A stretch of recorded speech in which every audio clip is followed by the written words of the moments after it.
Hello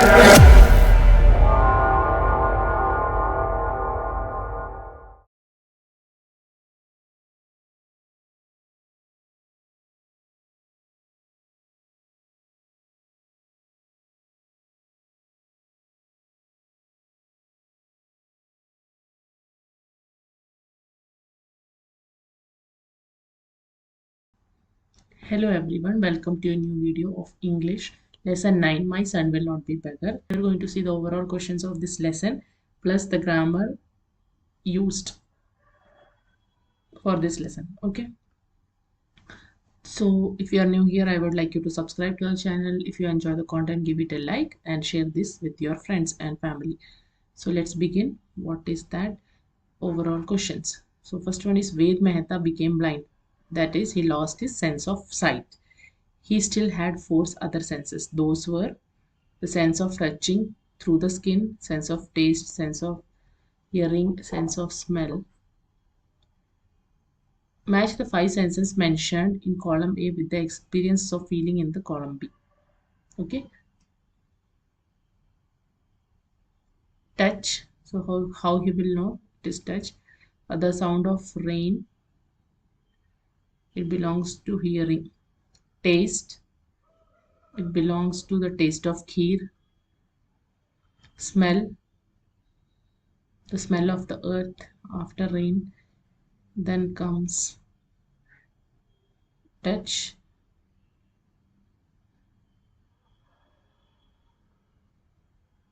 The feel of the cool breeze. Sight is the rich colors of flowers and butterflies. So these are related like this. Second question is, on which one of the following characters does the story concentrate? Tick the answers. So blind boy, that is the answer. Not his mother, not his father. Which of the following characters do the following words describe? Sad and superstitious. That is the mother. Practical and scientific minded. That is the father. Obedient and patient. That is the boy or the child. Ved. Okay. Next question is, Ved Mehta overcame the challenge of blindness and became a famous writer and journalist. Find three other people from history who have overcome their physical challenges to achieve greatness. So, people who are famous and had challenges, you can name them as Helen Keller, then Stephen Hawking,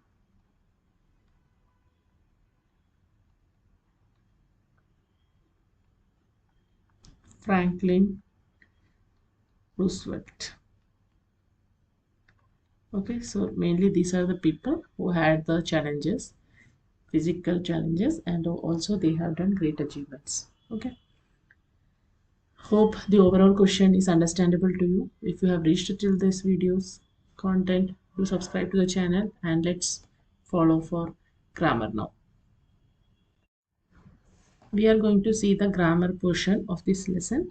Will, and here you can see will and shall, that two words, how they are going to be used, we have to see. So will in the first person, used usually with I, and it expresses some kind of willingness, some promise or a determination. Okay, example would be, I will write soon. It can be used to talk of the future. Usually will and shall will be of the future thing. He will go away tomorrow. So shall is also used with I to talk about the future and for determination. Okay. So next example you can see, I shall visit you next week. So that is one example. Now let's fill this exercise using will and shall. Let's see. First one is, I plan to post this letter tomorrow. So it can be, I will post this letter tomorrow. The examinations will begin next week. I have not met my grandfather for a month now. I shall see him next time.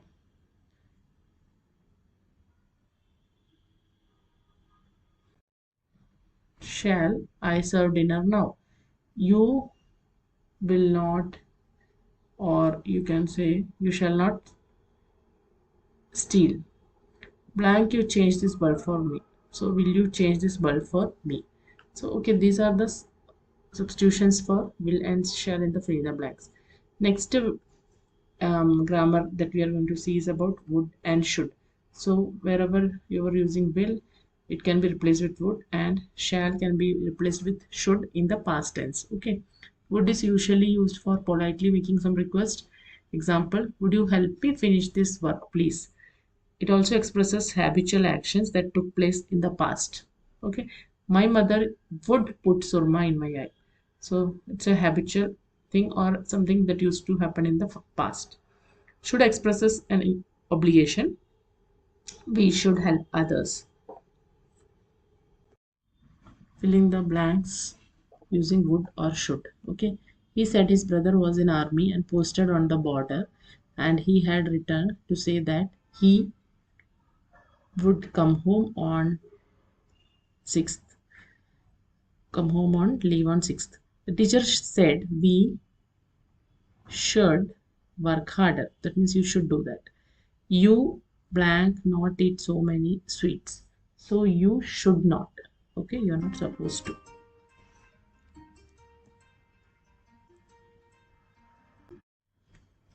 You should not eat so many sweets. Next one is blank you pass the rice please. So it would be request. So would you pass the rice please? He said that the train was very late, but it should arrive within the next 15 minutes. So it's already late. So it has to follow a rule, that is using a should. So this is how should and would is used. It may be looking confusing the first one, but if you practice more, it will be easier. Next one is sentences. Like let's see here, the athlete used to practice daily for 12 hours. He would then win several prizes. My mother used to hold long discussions with the pandits. She would then perform a number of rituals and religious ceremonies. Used to and would both refers to past action. Used to refers to repeated habitual action, okay, which has been discontinued now. So these are the two words that we have to use and fill these blanks, and both belongs to past and used speech. We often begin with used to or then change it to would. Okay, so fill it using used to and would. When I was in primary school, I blank hate going to school. I would hate or I used to hate. Okay, so I used to hate, but that is not continued now, not being in the primary school, so you can use used to. Next one is my brother blank bully me as a child, then I blank call out to my sister for help. My brother would bully me as a child, then I used to call my sister for help. Next one is would not, shouldn't. Would, wouldn't, shouldn't. Okay, so this is positive, negative, positive, and negative. So accordingly, fill it this using the words. When we were in Delhi, we would go to the zoo every week. It is not should, that is not an obligation. It is like we used to do. So we would go to the zoo every week. You blank read in bad light, it will harm your eyes. You should not. Okay, you are not supposed to read. So should not read in bad light. Blank, you mind opening the window, please? Would you mind opening the window, please? Next one. You blank wear a helmet when you are driving a scooter. So that is a must. That is should. You should wear a helmet.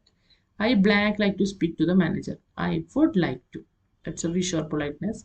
It is being shown. Blank, you try another cutlet. Would you like to try?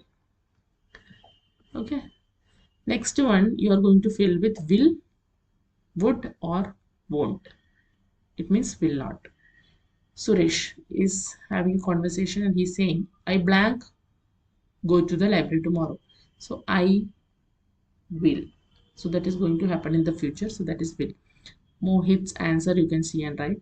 I know it may be difficult for you, but blank you be able to pick me up. but won't you be able to pick me up can be a solution. Or you can ask, but would you be able to pick me up? So both solutions you can. Yes, of course, I will. But I blank go late in the evening.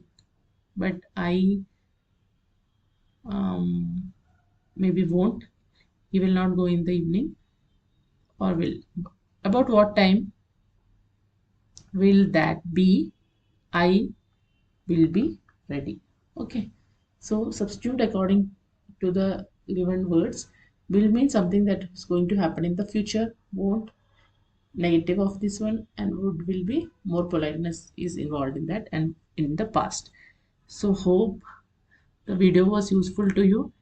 So the grammar portion and overall questions portion is done for lesson 9. My son will not be a beggar.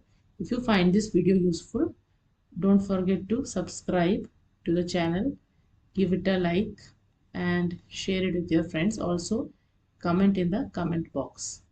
Okay, thank you for watching.